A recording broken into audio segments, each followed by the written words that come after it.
오늘 우리에게 주신 하나님의 말씀은 요한일서 2장 18절로 29절까지의 말씀입니다. 우리 모두 하나님을 경외하는 마음으로 다 함께 일어나셔서 제가 한 절, 여러분이 한 절 교독하시고 우리 마지막 29절은 합독하도록 하겠습니다. 요한일서 2장 18절로 29절까지의 말씀입니다. 아이들아, 지금은 마지막 때라. 저 그리스도가 오리라는 말을 너희가 들은 것과 같이 지금도 많은 적그리스도가 일어났으니 그러므로 우리가 마지막 때인 줄 아노라.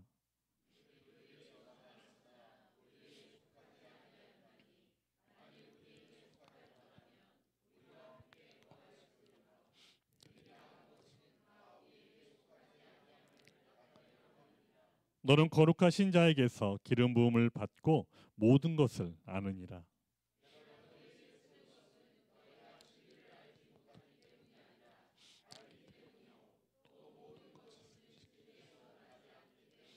거짓말하는 자가 누구냐? 예수께서 그리스도이심을 부인하는 자가 아니냐? 아버지와 아들을 부인하는 그가 적그리스도니.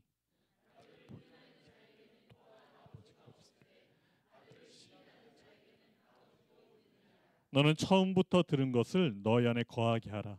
처음부터 들은 것이 너희 안에 거하면 너희가 아들과 아버지 안에 거하리라.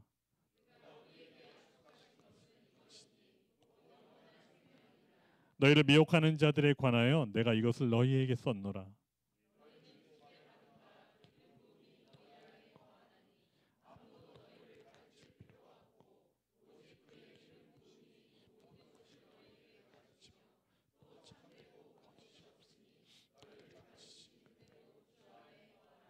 자녀들아, 이제 그의 안에 거하라. 이는 주께서 나타나신 바 되면 그가 강림하실 때에 우리로 담대함을 얻어 그 앞에서 부끄럽지 않게 하려 함이라.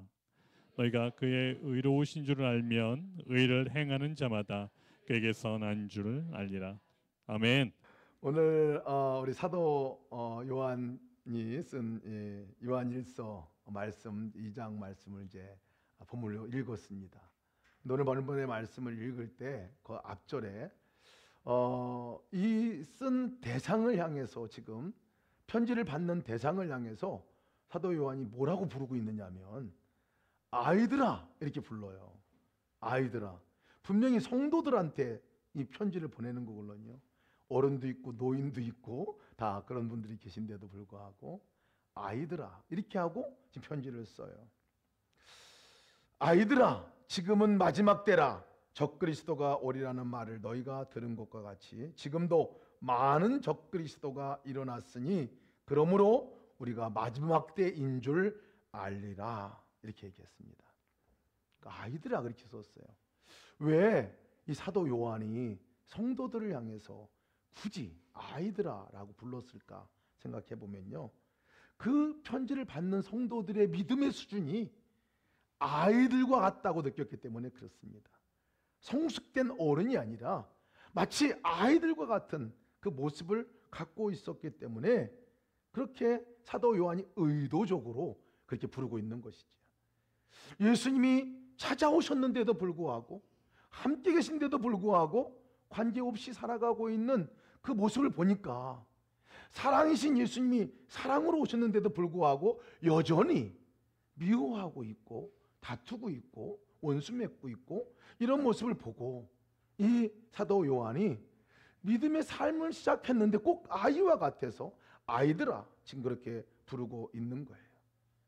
예수님이 내 삶 가운데 오셔서 분명히 나를 구원해 준 게 분명한데 여전히 다른 거짓에 속고 자기의 삶의 믿음이 휘청휘청하고 흔들흔들하는 그 모습을 갖고 있는 성도들을 보니까 마치 아이들과 같다. 그래서 아이들아 하고 부르고 있는 거예요.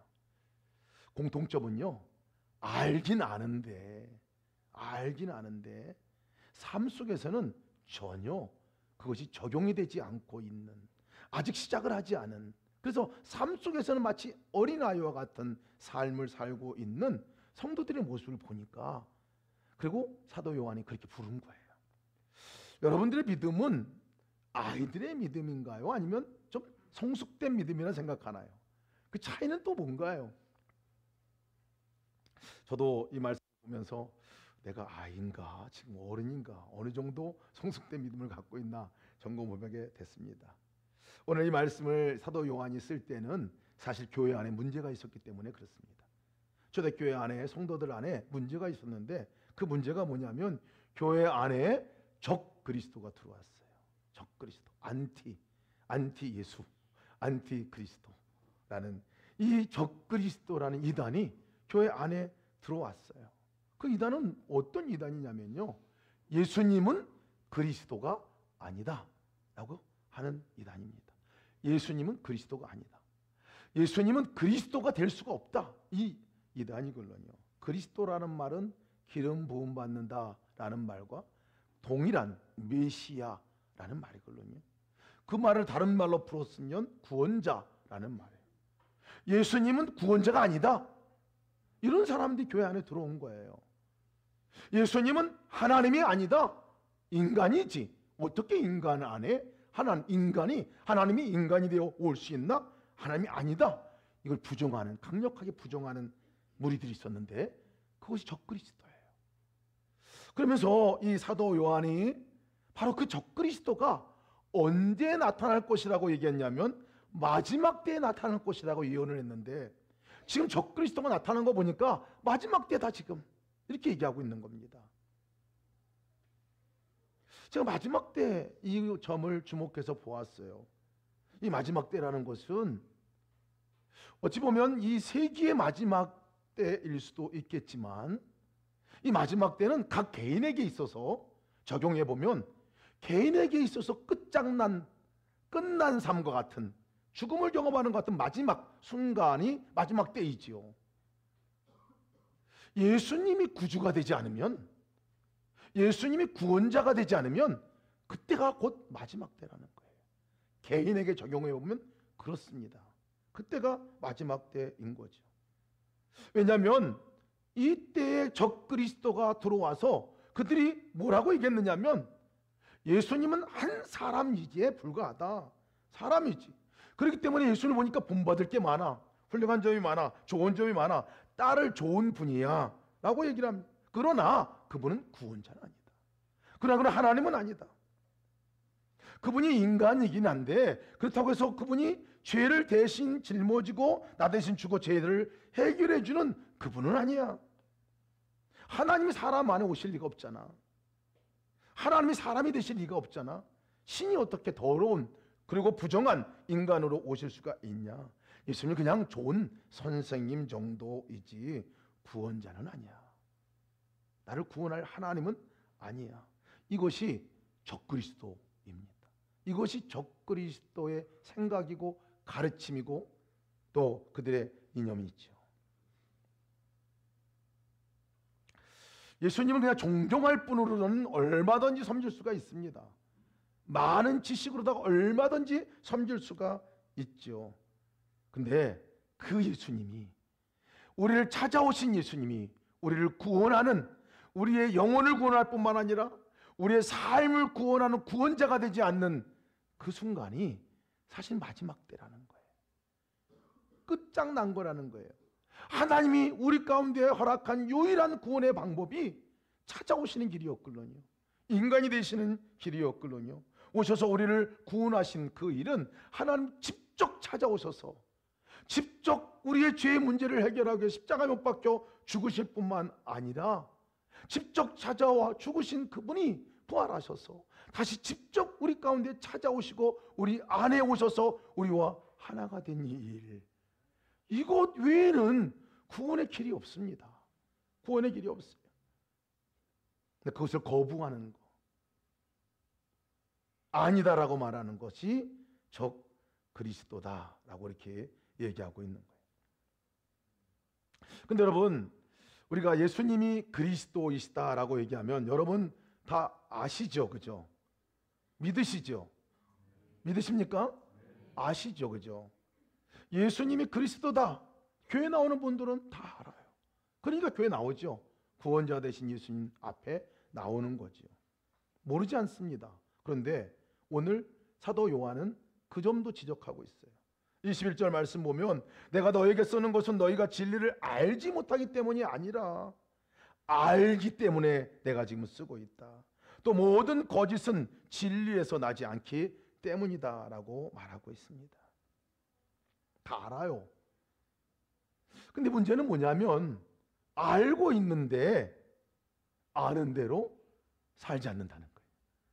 알고는 있는데 아는 대로 행하지 않는 그들의 모습을 보니까 그런 거예요.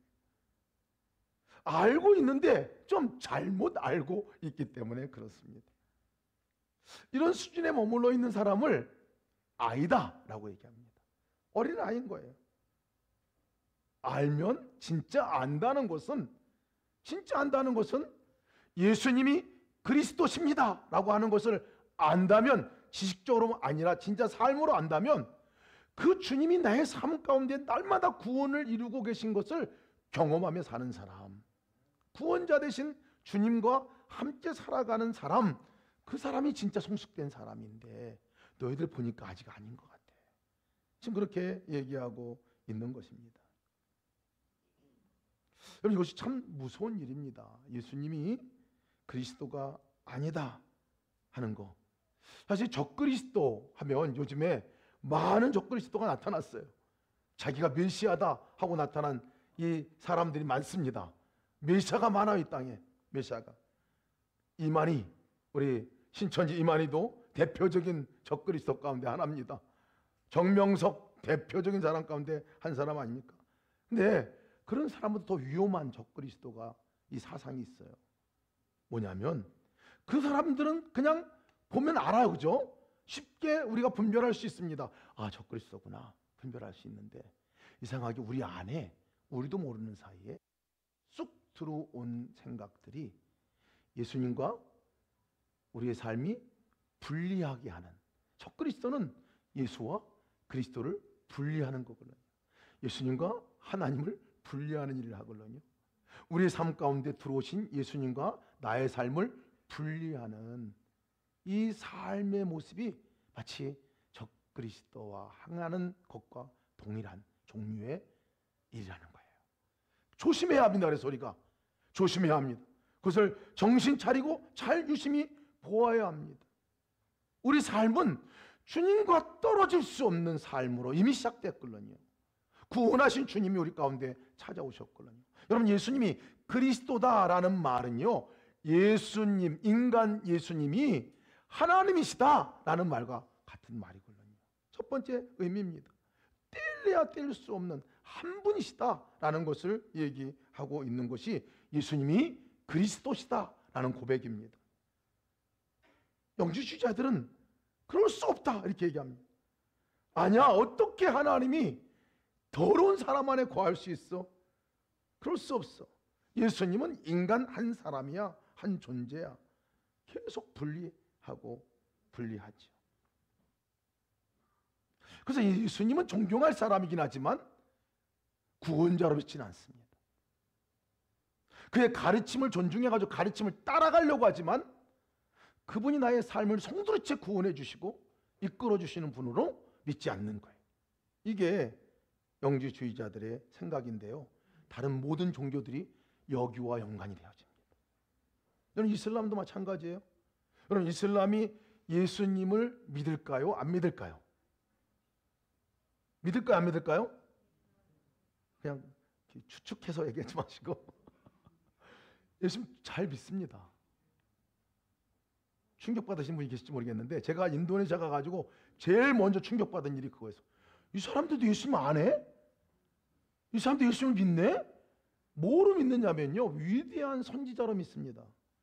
그의 가르침을 존중합니다. 위대한 선지자예요. 위대한 선지자로. 알꾸란 안에도 예수님의 탄생 스토리가 있고 가르침도 들어있습니다. 물론 뒤죽박죽 섞여 있긴 하지만요.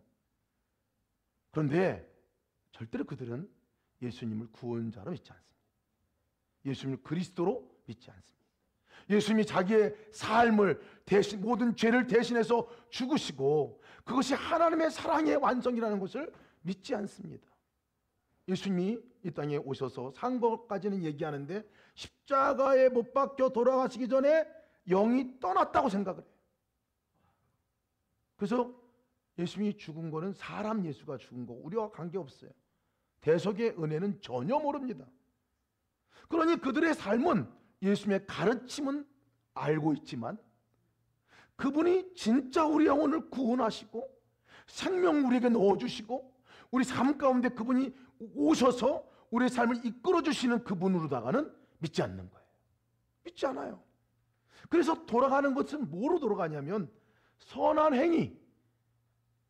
행위로 내가 공덕을 많이 쌓아야, 율법을 많이 지켜야 그것으로 구원을 얻을 수 있는 것으로 알아차립니다. 얼마나 그 법을 잘 지키는지 모릅니다. 이슬람이라는 뜻은 복종하다 이런 뜻이거든요. 알라의 말씀에 복종하는 사람들, 무섭게 복종합니다. 기독교인들을 이해 못합니다. 그들은. 제가 만나서 이맘을 한번 만난 적이 있는데 그 이맘이 하는 얘기가 자기는 기독교인들을 이해를 못하겠다는 거예요. 왜 이해를 못하냐? 알라의 말을 어쩌면 이렇게 안 듣냐는 거예요. 제가 깜짝 놀랐어요. 제가 그때 어쩌면 너희들은 그 하나님이 주신 구원자를 안 믿냐. 우리 삶 가운데서도 이런 신앙생활 얼마든지 할 수가 있습니다. 예수님 따로, 내 신앙생활 따로. 우리가 예수를 바라보자고 하는 이유가 거기에 있잖아요. 예수 그리스도 외에는 우리에게 구원자가 없다는 거예요. 다른 이로서는 구원을 받을 수 없나니 천하 사람 중에 구원을 받을 만한 다른 이름을 우리에게 주신 일이 없음이니라. 단순한 한 인간이 아니기 때문에 그렇습니다. 하나님이시기 때문에, 그분이 찾아오셨기 때문에, 그분이 우리를 위해서 죽으셨고, 그분이 우리 가운데 찾아오셨고, 그분이 우리에게 생명을 심어 넣어줘야 그 생명으로 우리가 살아갈 수 있는 거고, 천국 가는 건 물론이거니와 이 땅을 살아가면서 온갖 삶 속에서 구원을 얻을 수 있는 것은 다 연결고리가 예수 그리스도에게 있기 때문에 그렇습니다. 그러니 우리가 예수 그리스도를 바라보자, 예수 그리스도를 붙들자라고 얘기하는 것이 그 이유 가운데 하나이죠. 두 번째로 예수님이 그리스도라고 고백하는 고백은요, 단순히 예수님이 한 사람에게 임하시고 하나님이 사람이 되신 그 예수님에게만 국한된 이야기는 아닙니다. 예수님의 영이 바로 우리 안에 임하셨다 하는 고백입니다. 예수님이 그리스도십니다. 같이 한번 고백해볼까요? 예수님이 그리스도이십니다. 이 고백은요, 예수님의 영이, 성령님이 내 안에 오셨습니다 하는 고백이에요. 나와도 분리되지 않습니다. 내 삶과 예수님이 오신 다음의 삶은 분리되지 않는다는 얘기를 하고 있는 거예요. 20절 말씀 보면 너희는 거룩하신 자에게서 기름 부음을 받고 모든 것을 아느니라 이렇게 말씀하거든요. 거룩하신 자에게서, 하나님에게서 기름 부음을 받고 모든 것을 아느니라. 기름 부음 받는다는 이 뜻이 그리스도라는 뜻이에요. 그리스도라는 뜻은 기름 부음 받은 자라는 뜻이거든요. 구원자가 기름 부음 받은 자라는 뜻이거든요. 메시아가 기름 부음 받은 자라는 뜻이에요. 그런데 기름 부음 받은 자의 뜻과 동일한 그 의미가 또 한가 누구냐면 성령님이십니다. 성령. 보혜사 성령. 성령께서, 여기 다른 번역본은 이것을 기름 부음을 받고 라는 이것을 성령을 받고 라고 그렇게 번역한 성경 번역본이 있어요. 그리고 또 다른 번역본에는 선물을 받고 이렇게 번역한 번역본이 있어요. 하나님께서 우리에게 성령을 보내주셔서 그 성령은 선물이신 거죠. 우리를 찾아오셔서 우리를 보내주셔서 우리 안에 내주하시는 그것이 너희 존재라는 것을 분명하게 얘기해주고 있습니다. 구원자가 내 안에 들어온 거예요. 구원의 능력이 내 안에 임한 겁니다. 사랑의 능력이 내 안에 임한 겁니다. 창조하신 그 하나님이 내 안에 임하신 거예요. 예수님이 내 안에 임하셨다는 말은 그 의미이지요. 내가 어떻게 해서가 아니었어요. 찾아오신 거였습니다. 오시라 초청하고 우리가 영접하고 맞아들일 때 오셨어요. 그분이. 그것으로 인해서 우리는 구원을 받는 거죠. 그런데 그 구원은 한 번의 구원만은 아니라는 거예요. 십자가에서 돌아가시고 나를 위해서 대신 십자가에 피 흘려 돌아가신 그 값으로 내가 생명값으로 구원을 얻었습니다 하고 끝나는 것이 기독교가 아니라는 거예요. 그 다음이 더 중요합니다. 그분이 부활하시고 그분이 생명이 되어 다시 영으로 내 안에 내가 오라 말씀하실 때, 초청할 때 안에 임하셔서 그 임하신 것부터 우리에게 구원의 삶으로 살아가도록 하셨다. 이것이 더 중요한 일입니다. 아예 우리로 살아가시고자 오신 것이죠. 빌립보서 2장 12절 말씀에 그러므로 나의 사랑하는 자들아 너희가 나 있을 때뿐만 아니라 더욱 지금 없을 때에도 나 없을 때에도 항상 복종하여 두렵고 떨림으로 너희 구원을 이루라 라고 말씀하고 있어요. 이 말씀을 오해하는 사람도 있습니다. 저도 오해했었습니다. 구원을 이루라 그러니까 내가 뭔가를 더 많이 하고 율법을 더 많이 지키고 더 많은 구제도 하고 더 많은 열심을 내서 교회를 봉사하고 섬겨야 구원을 이루어가는 거구나. 오해입니다. 그것으로는 절대로 우리가 구원을 얻을 수 없습니다. 이미 구원은 임했습니다. 이미 내 안에 임하신 그 구원자 되신 주님과 함께 살아가는 것이 구원을 이루는 길인 것을 믿으시기를 축복합니다. 그분이 구원하시는 분이 내 삶 가운데 이미 오셨어요. 그러니까 언제든지 우리의 삶의 구원은 언제 경험되냐 하면 그 주님과 함께 할 때, 그 주님과 연합될 때 그 구원이 내 삶 가운데 일어난다는 것입니다. 단순하게 영혼 구원만이 아닙니다. 우리 삶의 문제에 있어서도 구원도 마찬가지입니다. 우리 삶의 질병의 문제, 우리 삶의 관계의 문제, 우리 삶의 경제의 문제, 모든 사회 문제 가운데서도 여러분 그것을 언제 어느 때 그것이 구원받는 경험을 할 수 있겠습니까? 바로 예수 그리스도와 연합될 때가, 그분과 함께 연합되는 순간에 25절 말씀에 그가 우리에게 약속하신 것은 이것이니 곧 영원한 생명이니라. 이것이 우리에게 주신 축복입니다. 오늘 27절 말씀에 오늘 읽은 말씀이 오늘 성경의 결론과 같은 부분이라 말할 수 있습니다. 제가 한번 읽어드리겠습니다. 너희는 주께 받은 바 기름 부음이 너희 안에 거하나니 아무도 너희를 가르칠 필요가 없고 오직 그의 기름 부음이 모든 것을 너희에게 가르치며 또 참되고 거짓이 없으니 너희를 가르치신 그대로 주 안에 거하라. 주 안에 거하신 여러분들 축복합니다. 근데 이 말이 때로는 추상적인 말이 됩니다. 어떻게 주 안에 거하는 거지? 머리 뒤밀고 들어가야 되나? 어떻게 해야 되나? 주 안에 거한다는 말을 너무 많이 들었어요, 우리가. 그런데 진짜 주 안에 거한다는 게 뭘 말하나?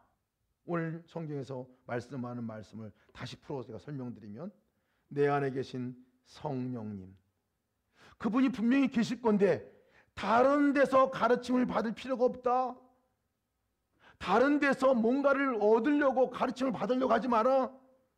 네 안에 이미 성령이 거하시니 그 성령께서 너희들을 가르쳐 주실 것이고 그 성령께서 너희를 인도해 주실 것이다. 그러니 그 성령님의 가르침에 따라 살아가는 삶을 살아라. 그것이 내 안에 거하는 삶이다라는 것을 말씀해 주고 있습니다. 요한복음 14장 26절에 성령님이 도대체 누군가에 대해서 말씀하고 있습니다. 내 안에 거하시는 예수님의 영을 다른 표현으로 성령님이라고 말하는 그 표현이 뭐라고 말씀하고 있냐면 보혜사 곧 아버지께서 내 이름으로 보내실 성령, 그가 너에게 모든 것을 가르치고 내가 너에게 말한 모든 것을 생각나게 하시느니라. 그분이 하시는 거예요. 우리 안에 오셔서 가르쳐 주신다는 거예요. 생각나는 걸 통해서 가르쳐 주신다는 거예요. 내가 주님께 성경 말씀을 통해서 읽고 함께 우리가 묵상할 때 그 묵상한 글자가 나를 변화시키는 게 아니거든요. 내 안에 있는 성령께서 그 성경 말씀을 통해서 가르쳐 주시는 거예요. 깨닫게 하시면서 말씀해 주시면서 이렇게 하는 거야 하고 가르쳐 주신다는 거예요. 그 성령의 음성으로 그 말씀이 들려지면요, 우리의 삶은 한 걸음의 순종의 삶으로 바뀌어지게 되지요.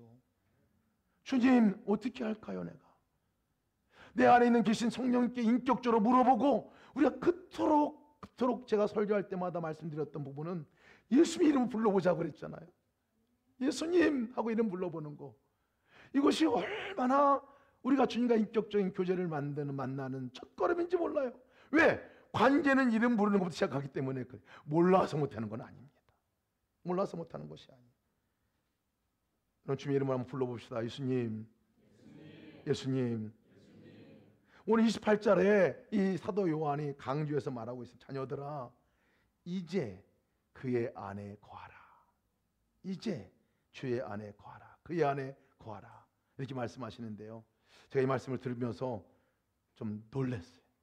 이제라는 말씀이 어떻게 들렸냐면요. 이제 좀 하는 말씀. 이제는 좀 이런 말씀으로 들려가지고요. 안 대로만 해라. 안 대로. 들은 대로만 해라. 들은 대로만. 예수님하고 이름 부르며 우리가 함께 예수님을 바라보고, 예수님 오늘 좋은 날입니다. 인사 한번 하고요. 예수님 어떻게 할까요? 물어보기도 하고요. 무슨 말 할까요? 물어보기도 하고, 그리고 어떻게 살까요? 어떻게 할까요? 오늘 내 마음이 이렇습니다. 주님과 함께 하는 그 교제를 나누자고 했는데요. 여러분, 이걸 안다고 들었다고 되는 건 아니더라고요. 들은 대로 한번 해봅시다. 결단을 갖고 해봅시다. 이번 한 주간 동안 여러분 때마다 시간마다 주님의 이름 부르시기 바랍니다. 예수 이름 한번 불러보세요. 우리가 아침마다 동행 기도문을 함께 우리가 나눕니다. 나눠요. 나누는 목적은 단 한 가지. 아침에 일어나서 주님과 함께 거하는 시간을 갖자. 아침에 일어나서 주님의 말씀이 뭔지를 들어보자. 한 말씀이라도 듣고 한 걸음이라도 순종으로 한번 해보자. 이게 목적이에요. 그러니 여러분 주 안에 거하라 하는 것들을 여러분 그 방법 가운데 하나입니다. 한번 다시 시작해 봅시다. 다시 해보시기 바랍니다. 단톡방에 여러분 거기다가 한번 또 그 보시고 읽고 기도하고 나면 그냥 모른 척하지 마시고 아멘도 달아보시고 하트도 눌러보시고 그렇게 해가지고 표시를 한번 내보세요.